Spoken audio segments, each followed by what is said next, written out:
online broadcast network, AFTERBUZZ TV. Over 20 million weekly downloads in over 150 countries, and your number one source for after-show entertainment.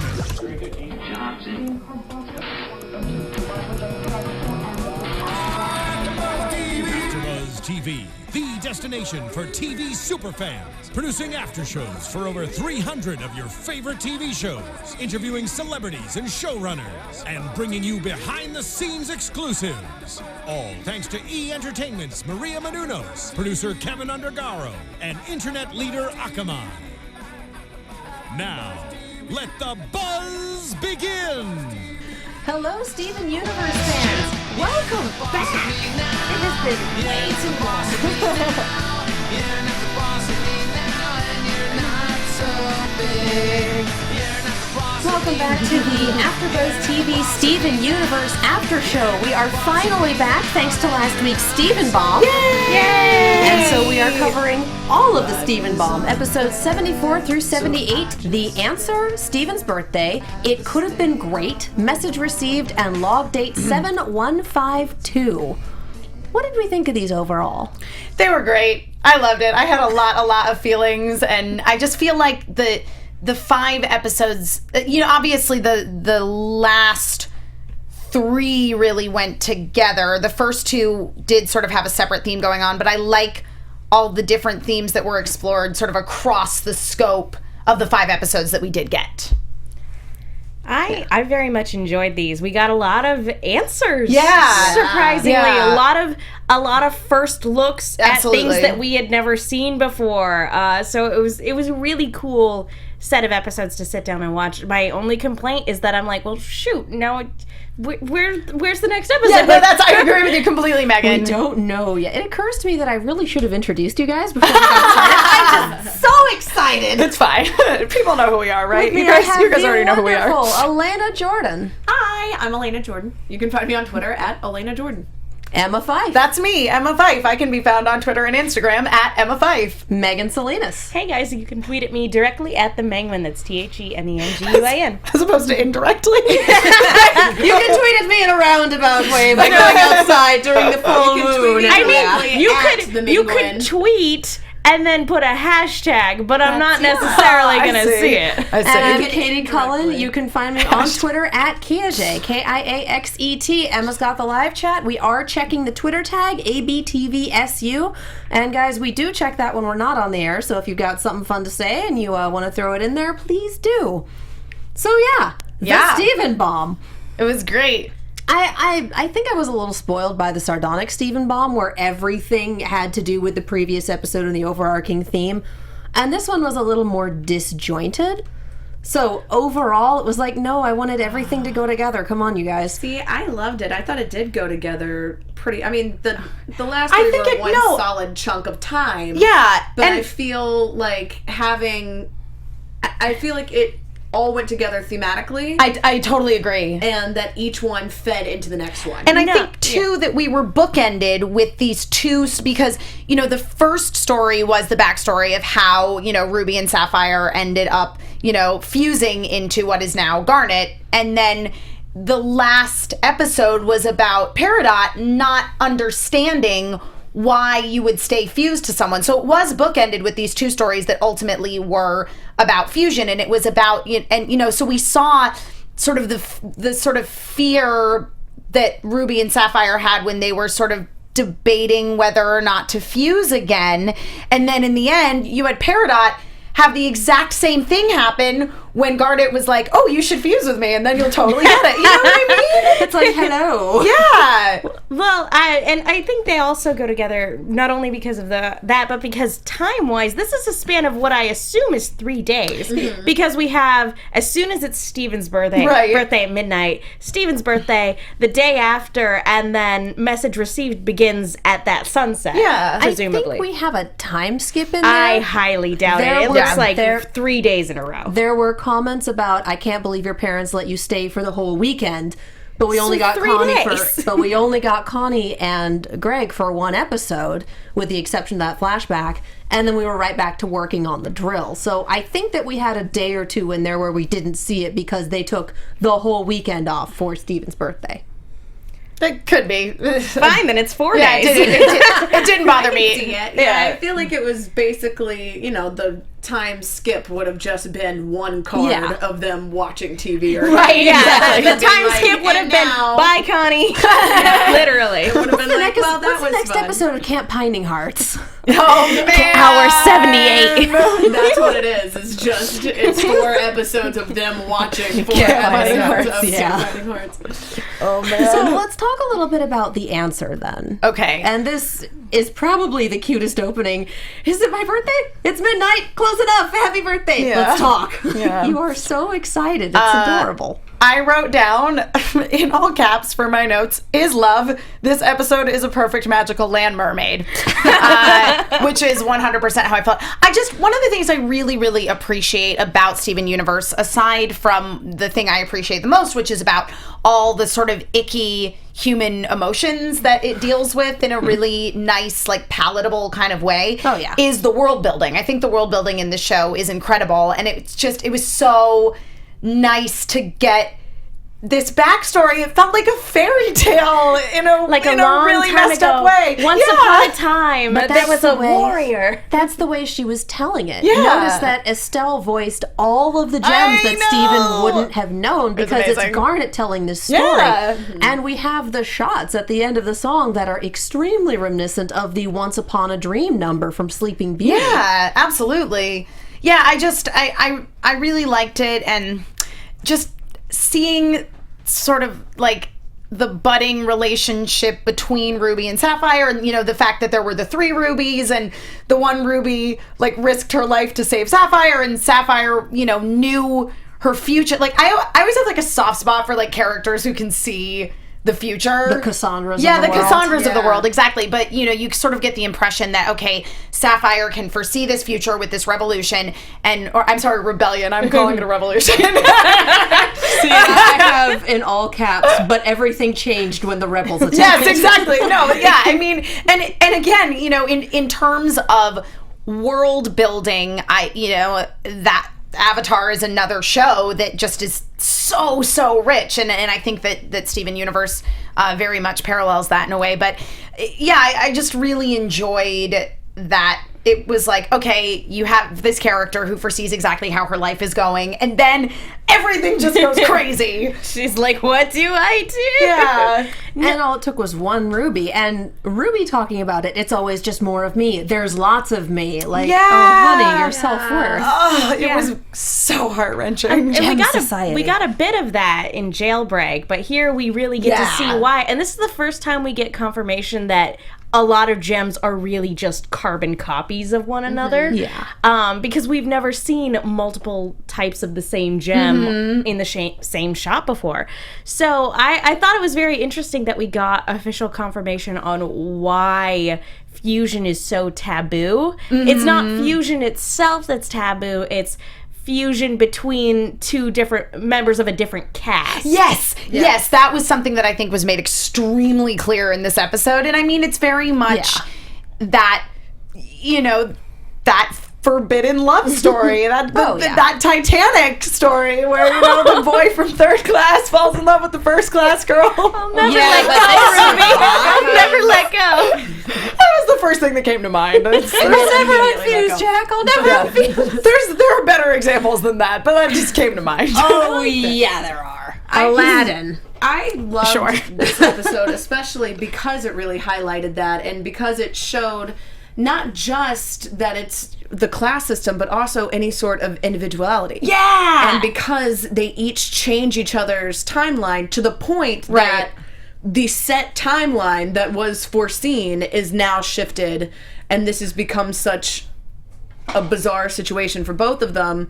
It really shows that the true power for each of them individually lies in them fusing. Yeah, And I think this is before Sapphire/Garnet had a better understanding of future vision, because for Sapphire it was always one path, and I don't think it was until Ruby showed up that she realized, potential. Because the way she explained it to Steven is, I see a lot of potential paths. Anything could happen, but this is I have something She sees of a the roadmap. multiverse, Yeah. but doesn't know exactly which one it's going to go down. She sees the other leg of the pants of time. Yeah. Well, and speaking of time, who was it in the chat said, hold on, I want to give you the right credit. Kartik Saraf, sorry if I said your name wrong, said that Sapphire is like the Time Lord of the is like the people that serve Blue Diamond are like the Time Lords of the universe, like they foresee how the future is gonna go. Let's talk about Blue Diamond, because this is the only bit we get to see of her, and it's very, I want to say, Indian inspired. That was like the from India, not impression. Native American. that was definitely the vibe I was getting a little Between like the gazebo design and the clothing design and all of that. It's The veil. extremely Yeah. And the Blue Pearl, who did nothing but fandom loves them anyway. Yeah, no, it was just talking about this bomb as a whole, the seeing different types of pearls, because you can tell that, they are made, to order, and they're very similar, but at the same time, it's like, pearls, are customizable. Right. Yes, I know. Yeah, I did. It's true. The Blue Pearl didn't do anything, but she added a nice layer once again to that world building, because we, in a very recent episode, established the idea of, okay, there are lots of pearls. We find out in these episodes there's lots of paradots, there's lots of jaspers, there's lots of rubies. It's not just a single gem. Yeah. They're all copies of each other. And we learned, pearls are basically for show. Yeah. And we're so standing there and looking. And it also, They are the purse dogs of gem culture. yeah. And you do know that they're customizable, but you don't think about it. It's like how BB-8 in Star Wars is a model of that droid. Yeah. But if a purple one rolled in, you would be like, what? Right. Well, they did say the I see BB-8 was why- completely unique, so Yeah, but I mean, R2 models. But, Yeah. and Astromech droids. not Exactly. not to talk about them like they're things, because they're not things. Right. They're Droids are. characters. Well, no, I'm talking about the pearls. Right. But Yeah. like it's very reflective of, I suppose, the person that ordered them. Oh, yeah. And, You like a because- yellow pearl, and Because my God. you see Blue Diamond versus Yellow Diamond, the pearls that serve Yeah. them, they're very, very different. And so it's very interesting to see that's just very quiet and very reserved, and the other one that walks around with this sense of entitlement. Yeah. and is very sharp and very angular in design. And speaking of pearls, this one line stood out to me, and I always just want to talk about this, is Rose Quartz and her terrifying renegade pearl. Yeah. Because I had to sit back and think about this one for a bit, and if pearls are the papillons, the purse dogs of Gem Society, this is like watching someone with their pet papillon take out an entire squad of Navy SEALs with the papillon responsible for half of the carnage, and you sit there and go, well, mine would never do that. Would it? Soon they'll start Pearls getting of- ideas and thinking. Pearl's a bad example, and I think that's part of why she freaks Homeworld out so much. Yeah. Partially because this purse dog can do some damage, and partially because what if the other pearls realize that that's a thing they can do? Well, exactly, that they're capable of thinking for themselves, because And acting independently. Exactly, because I mean that is exactly what Pearl did. She was built to be someone's little purse dog, and instead she's like, no, I'm gonna be a warrior, and she just went with it. I'm gonna be a knight. Yeah. And it's gonna be awesome. Exactly. I love it. Just makes me think of like a little Puss in Boots that's actually good, that can accomplish things. You know? She needs a hat with a feather in it. Yeah. Why doesn't she have that yet? Every renegade needs a hat with a feather. It's a given. Also, I just always love when we see the flashbacks to younger Pearl. I like her outfit and her hair, just like her whole vibe. Yeah, I'm just loving younger Garnet, and she's this cotton candy mishmash. Someone brought up the Madagascar 3 Circus Afro song, and I just kind of started laughing because they're not wrong. Yeah. Very Beautiful, colorful. though. But Technicolor and gorgeous. Oh, But yeah, I mean that they make a good point. I mean, they do design their clothing, and for somebody who's never fused before, of course, it's going to look like a mishmash of different things. But it was really weird to see Garnet not wearing the crystal gem uniform. I know. When she appeared, I was like, whoa! I was taken aback. Well, and to not see her like ultra Confident, and grounded, control. and it was really interesting to see the early forms of what is now basically a perma Which I fusion. think is such a good parallel for relationships in general, is when they start, and it is just like an awkward, like, until later on you're totally like, right. I'm comfortable. I'm It's cool a very, with this. it's a very cute song, but yeah, it does hit those relationship beats of like, so song. come here. I'm gonna be that person. I didn't care for the song. Oh no, I loved it. I didn't think it needed to actually be a song. I appreciated what they were going for with the lyrics, but Ruby's voice actor is really not a singer, and it just didn't. If the best thing your song does is reference a better song, you don't really have a good song. Tell that to Tenacious D. Yeah. It was the best song in the world. Reference a better song that the audience already knows and loves. Let me give you that. Because One Direction did that too, referencing a better song, but doesn't mean it works. Anyway, I thought it was probably- a great song, and it reminded me of the scene in Disney's Robin Hood where they're in the forest. Guys, let's just be sad about that for a second. we should referencing actually another probably song. move on because we don't have a lot of time Yeah, tonight. I just have one point that I wanted to bring up from the chat that I thought was really interesting. So Nicholas Kelly said this is in regards to Sapphire's inability to see like the scope. Like she can only see the one path, and so she only envisions this one future because of her single eye. I was like that. And now that she has 3 eyes, Yeah, she can see many paths. Or possibly just the addition of Ruby's unpredictability to the mix. Sure, or I mean, you know, 6 of one, half I was of gonna the say, other, infusing with somebody who comes from a very different upbringing than you do is gonna broaden your perspective. Yeah. So, yeah. your magical perspective. Exactly. As though we feel Quite it literally. more. We totally know. Yeah. Yeah. All Anyway. right, so Steven's birthday. Aww. He's Bad things happen to You Steven guys- when birthdays come up. I just need swear. to point out that Steven is basically Chibiusa. Because he is a child of a gem and a human, and they're not really sure how he's going to age. So he might be a 10-year-old for 900 years. No! I'm just throwing that out there. No. I don't need any of Chibiusa's storylines of Steven Universe. I just wanted to point out that bad things happen to Steven whenever birthdays come up. Between this and too many birthdays, it's just like, let's beat the daylights out of his insecurities. Oh my gosh. I kind of like, though, how they show that his actual physical age is a lot like the gems in terms of, like, it's reflective of their mental state of, like, there's something that feels right, but as they grow and mature, their looks change. And even though they stay, quote-unquote, the same age, they do kind of change over time with whatever feels right. And for Steven, he plateaued in terms of his emotional and, I don't want to say mental development, but he plateaued at a certain point. Yeah, and he didn't have any friends. Development too. A little bit. He didn't have does act any. like he's young. He didn't have any friends or other authority figures to kind of properly socialize him. No. After he hit that certain point, and that's Yeah. why he's stagnated at that certain point. Well, he had Greg, but Greg doesn't seem to have a heck of a lot of friends in town, if you notice. Yeah, I agree. Well, and He knows Vidalia, I mean, but- his only friends outside of Connie before meeting Connie were like, the people he would meet in passing.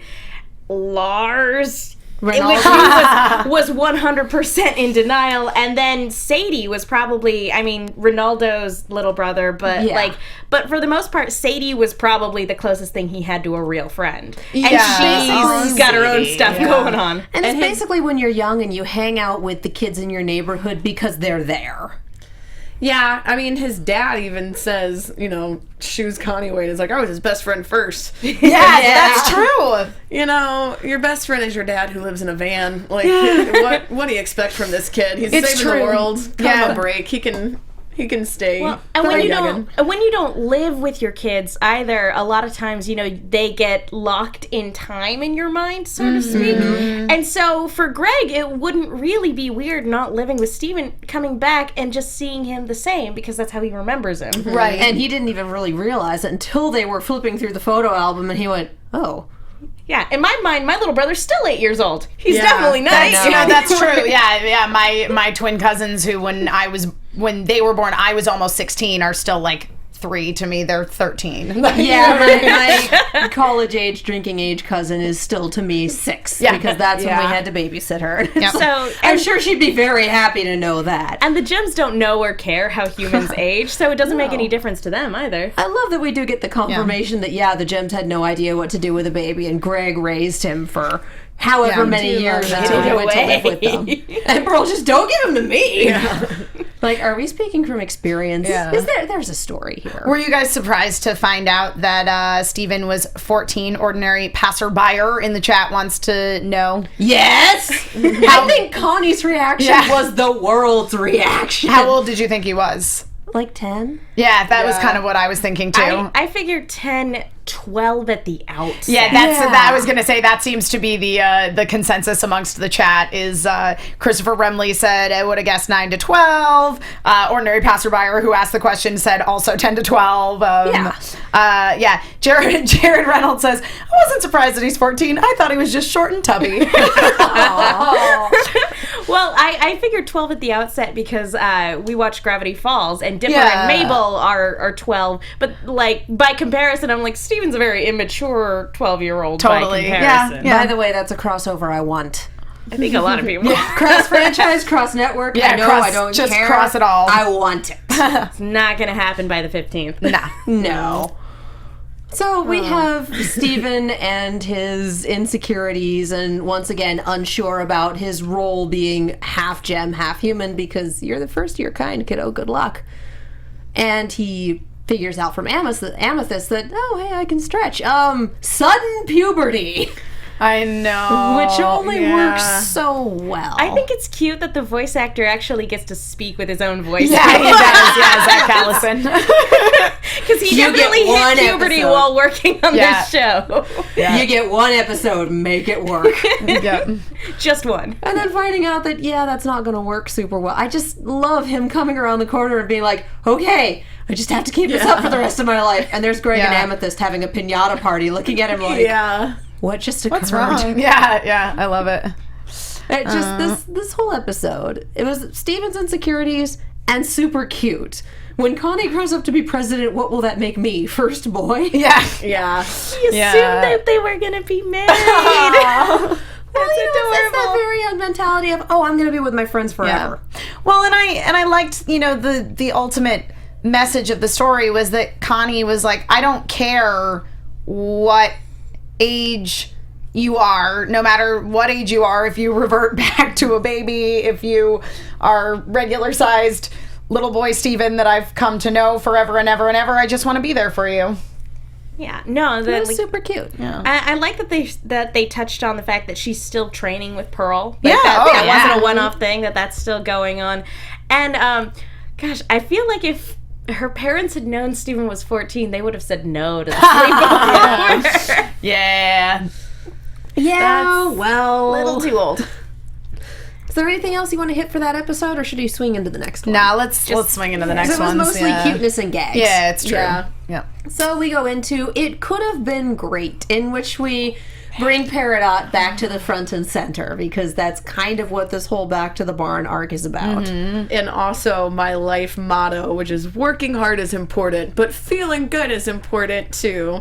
I.e., take breaks. I hate Peridot not understanding breaks or music, and Steven just teaching her, no, we get to hang out, it's cool. And how quickly she picked up music.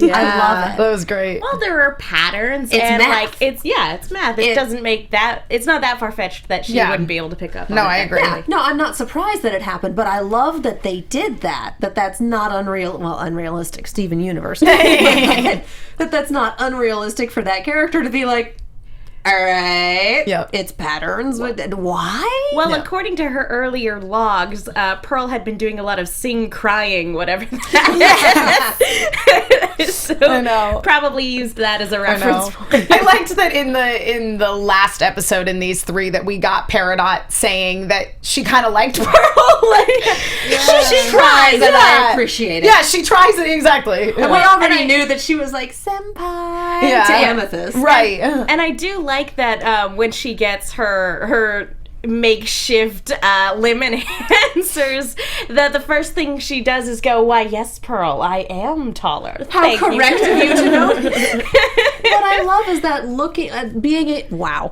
putting 7152 at the end of this, so we get to see this development in Peridot, and then going back and re-watching the Stephen Bomb. You're watching these episodes going, and all of this has been interspersed with that, and you can kind of see, okay, this is where that development would have come in. And then See, it all in links together. It's a cohesive these 3 block. episodes. Yep. And then in message received, Garnet telling Stephen, sometimes people don't deserve your patience. Like, you really put a lot into there, but sometimes you can't do anything. Yeah, that's her, too. She's talking about herself as well, yeah.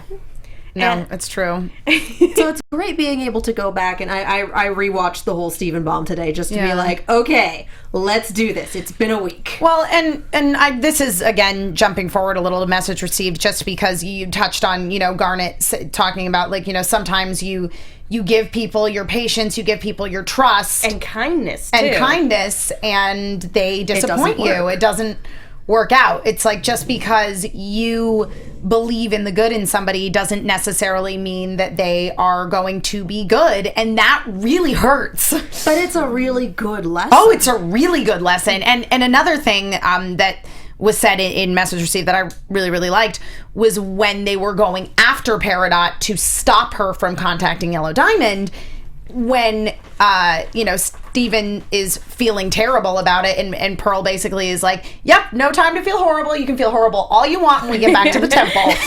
And it just, to me, really encapsulated so much of what we see in Pearl as a character. That's what she does. Yes, that's exactly what she does. And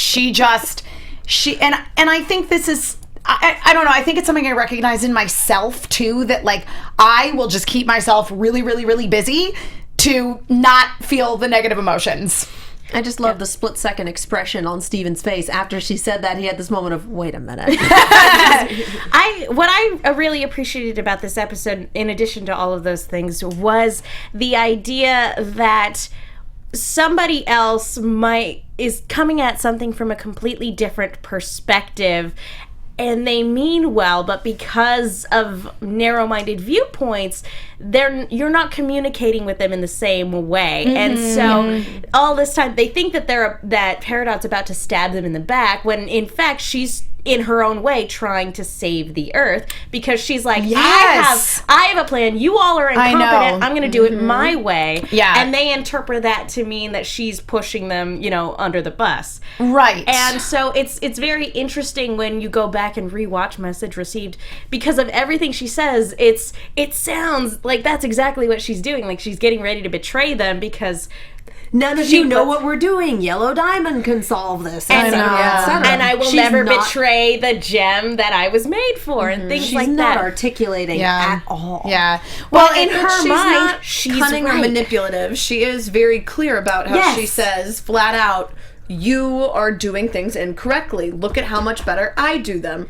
Because in her head, she is doing the right thing. And absolutely. I have to call her to tell her what I've discovered, which is that life here is valuable. Well, this is building off of what we saw earlier in It Could Have Been Great, where they're on the moon base, they're looking up the plans in the computers to get the coordinates for the drill, and they find what the plans for the Earth colony were, and it's fascinating in the same way that an avalanche is fascinating. It's beautiful, but somebody's dead in there.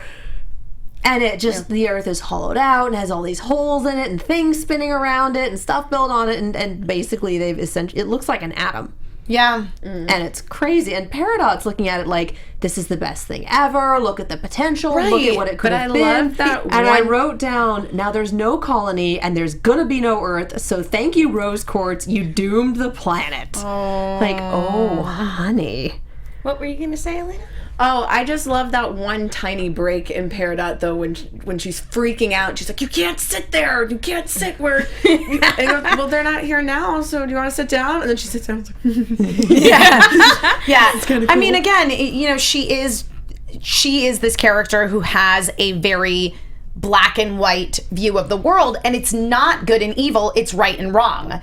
And it's logical and illogical. Exactly. So it's just that she lives her life according to the way that she was raised. And what we ultimately see over the course of these 2 episodes is the gems completely misinterpreting Peridot's intentions. Yeah. Peridot's intentions in contacting Yellow Diamond were 100% good. From Peridot's perspective, she was absolutely doing the right thing. And that also hinges on how she perceives Yellow Diamond, because in both It Could Have Been Great and Message Received, she describes her as very logical, a very good decider, she thinks that Yellow Diamond functions on essentially logic alone, and therefore that Yellow Diamond will see that the resources are of a greater value than the cluster. Whereas Yellow Diamond is very obviously has some form of grudge against the Earth itself, and it could have been rose quartz, and it could be just rebellion in general, or it could be just like, I don't like this planet, I got there and a bird pooped on me, and it was a very disrespectful bird, so now the whole thing needs to burn die. this place to the ground. It could be anything. That's how I would feel if a bird pooped on me. Just burn it to the ground. But she absolutely shuts down Peridot. I'm not interested in your thoughts, in the thoughts of a tiny Peridot. I'm not interested in any of this. I just want the Earth gone. I will take satisfaction from wiping it off our star maps. Yeah. And that is an extremely emotional response. Oh, yeah. And that's, Peridot's hero worship of Yellow Diamond just going into a million pieces. Can we talk about Patti LuPone, you guys? Let's talk about Patti LuPone. Let's talk about that character design. Oh my god. It was so funny because she started talking and I was like, wait a second. Yellow Diamond needs a song. I was going to say, obviously she's going to come back and have a fabulous song, and I hope it's all about like how she was slighted and and why she hates the Earth and wants to just destroy it. I want a diamond song. Yes. Could you imagine the diamonds in harmony? Yes. Just this very, very slow build, and suddenly we have them all, and they're all singing, and it's like, oh. Yeah. There would be so many This is tinkling beautiful, bells in but the we're going to background. die. I threw it out while we were rewatching. I was like, what would it look like if the diamonds fused? Would that even be okay? Cthulhu. That's the final boss. That is where our Cthulhu mythos comes from. Yeah, is the fused diamonds. Totally. No, it's interesting. So something that who was it that originally brought it up? So K-Bits in the chat brought up, and there's kind of an interesting point to bring up here that sorry if you're not a she, Kay. I kind of like how Peridot doesn't see Rose as an amazing person the way that the other gems do. And that basically saying, that again, it's those conflicting viewpoints. You have the Peridot viewpoint of everything is logic versus not, and then you have the Rose viewpoint of everything has value and is worth protecting. Kartik says that she's like the doctor of the show, the doctor and his love of humanity. And it's funny because the gems fall somewhere in the middle. Yeah, I because agree. They're not as altruistic as Rose Quartz, but at the same time, they've definitely put the ways of Homeworld behind them. Yeah. And then you have the other extreme, which is Yellow Diamond. Which is like, no life is worth anything. Yeah, who's completely selfishly motivated by her own emotions. I think kind of the theme that ties through all of them so much is having your idea and expectation of another person's role, and then having the actual reality of your interaction change you. That makes is sense. a huge, because you see it through love and how that is the ultimate answer. Yeah. But it's also not just love, it's understanding and communication. Yeah. And taking the time to see things from the other perspective and say, okay, maybe this person I idolized doesn't need to be held on this pedestal. Maybe these interactions with these other people we're just not seeing things on the right. And that's what made these episodes so interesting, was it was ultimately about a bunch of people who all thought that they were right. That's true. Yeah, no, and I mean, in real life, that is how you get somebody to change their perspective. Like, if you have somebody who you vehemently disagree with about something, yelling at them and, like, yelling and screaming and fighting with one another isn't how you're going to change their You're mind. both wrong louder. Yeah. Wow, that's why American politics doesn't work. Pretty much. The best way. are- Yeah. Oh, go ahead. Essentially out of time. Yeah. Unfortunately. Yeah. We've got one more episode to wing through where we got a late start. Technical difficulties. So, yeah, we have a little bit more to cover. Log date 7152. I spent most of this episode laughing. It was great. It was beautiful. That's Like, why Percy and Pierre are objectively the best for each other. It's all Peridot just trying to get adjusted. It's all of her logs from the month and a half, thereabouts. And it's good to have some form of time in there. Right. Because it's been over a month since She arrived, yeah. And I really enjoyed that, again, it's like we just see Peridot applying her absolute logic to everything, including watching that TV show where she did a math equation to figure out which characters were the best couple. And then ultimately Campaigning it was hearts. Garnet saying in a language she could understand about fusion is, I'm Percy and Pierre, that she goes, okay, so now I understand that. You know I understand that. Up until this point, I was pushing people off roofs to see if they would fly. which was amazing. But I also think that that's the point. You can kind of see the wheels turn in Garnet's head after she's caught Greg and going, you can't do that. Well, why not? It's like, I need to approach her on her level before she's going to understand anything from anyone else. Like, you can see that click for Garnet, and then just, Greg, you're going to have to, it's okay. I do have to Bless say, this ridiculous this man. I episode love him. and the last episode, as amazing as that was, I thought of you, Megan, because of all of the amazing puns. Oh, there were a And they were so good. I'm just the- paraphrasing.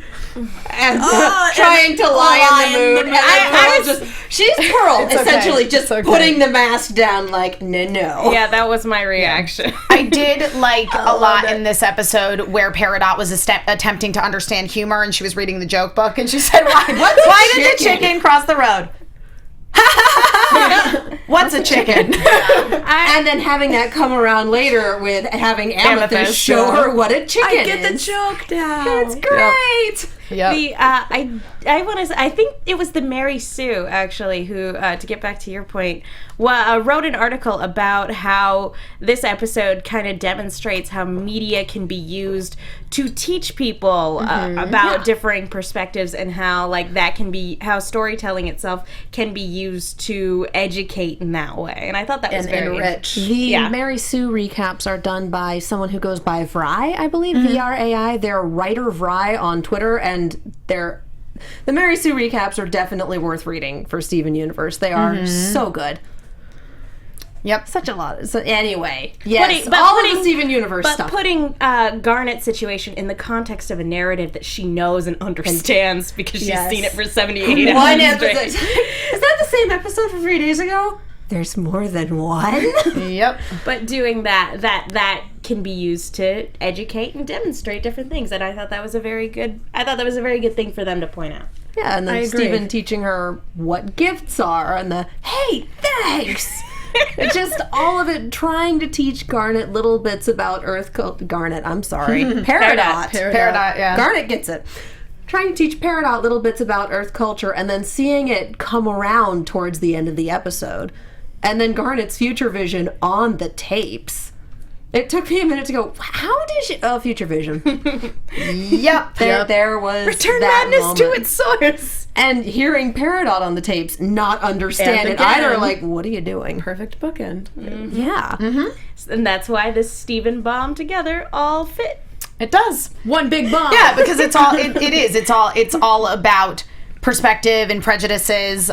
Christopher Remley in the chat, I think, summed it up really nicely, that pearls can be more than servants, and because Peridot had that prejudice going into it, so it's Peridot learning to become unprejudiced she doesn't see her prejudice as prejudice. She sees her prejudice as logical order, but she's learning to understand the complexities of... I appreciate that Pearl tries. Yeah. And I think that also came after they were treating her like an individual. Like, she got so used to that, and then having to identify herself to Yellow Diamond as facet this, cut that, with a number. Instead of just Peridot. Instead of just, I'm Peridot, it's I am one of many and I don't really matter to you. My diamond. Yes. Which, My this name was is super Jean weird, Valjean. by the way.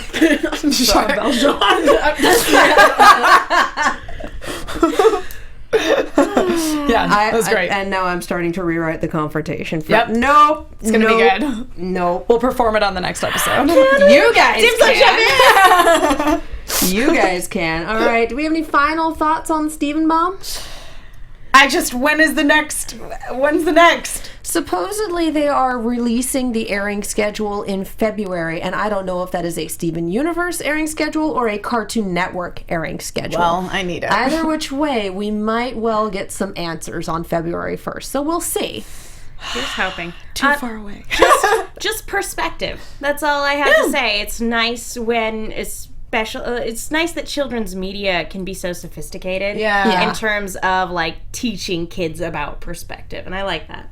I just want to know where Peridot's going to put the star. That is the big question. Yep. That was my favorite line from the entire Stephen Bomb. Where the diamond is. Yeah. Just Peridot's, the Sailor Moon acting brooch. and Exactly. the delivery Yeah, right here. absolutely made so many of the Peridot scenes. Just the way she was saying those, the acting was extremely well done. Yeah. I love Peridot. What a great addition to the squad.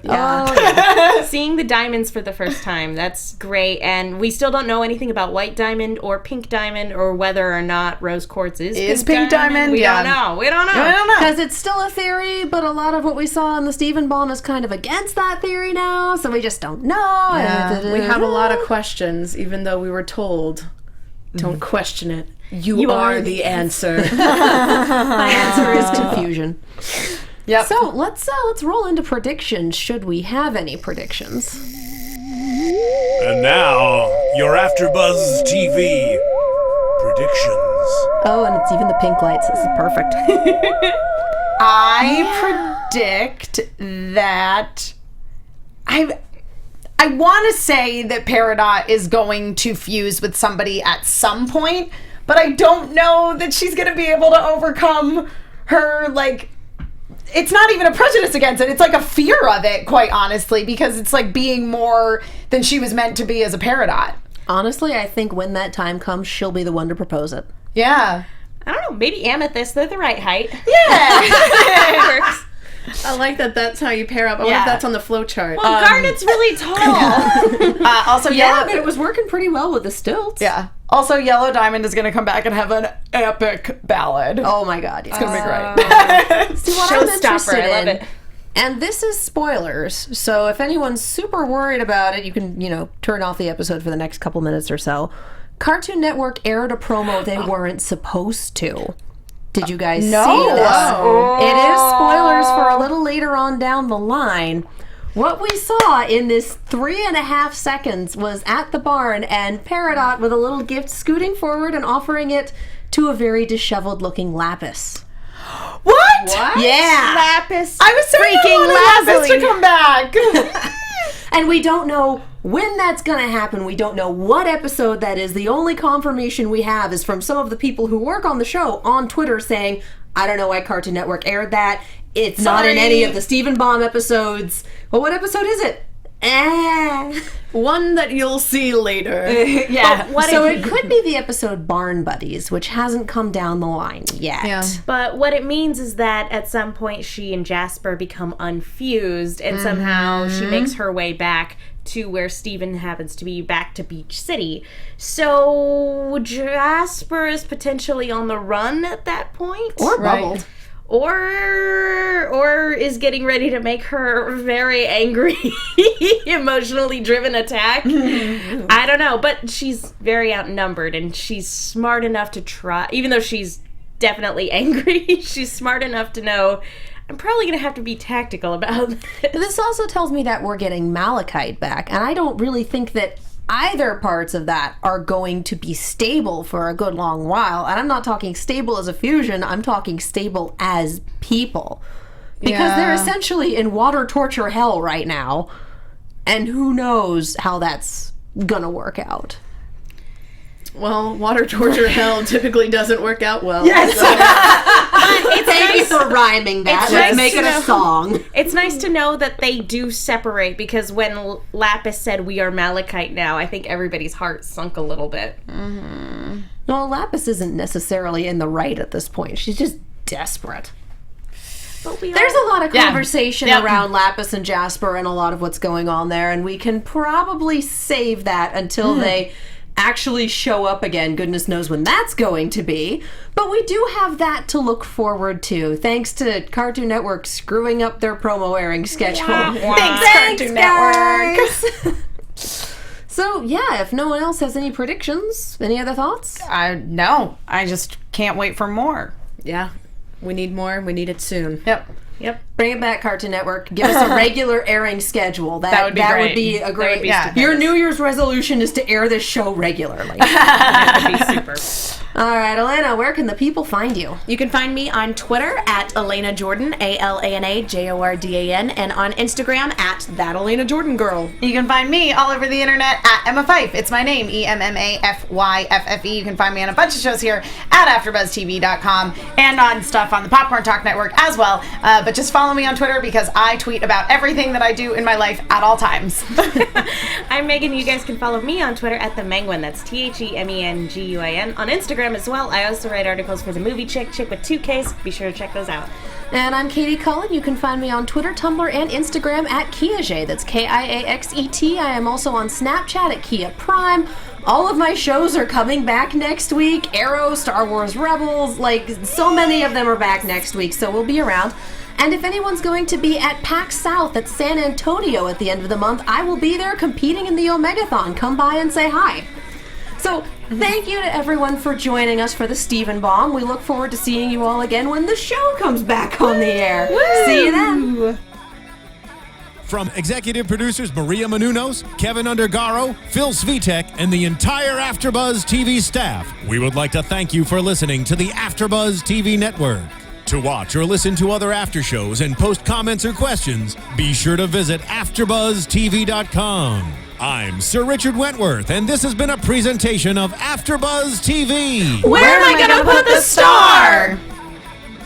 The views expressed herein are those of the hosts only and do not necessarily reflect the views of AfterBuzz TV or its owners or principals.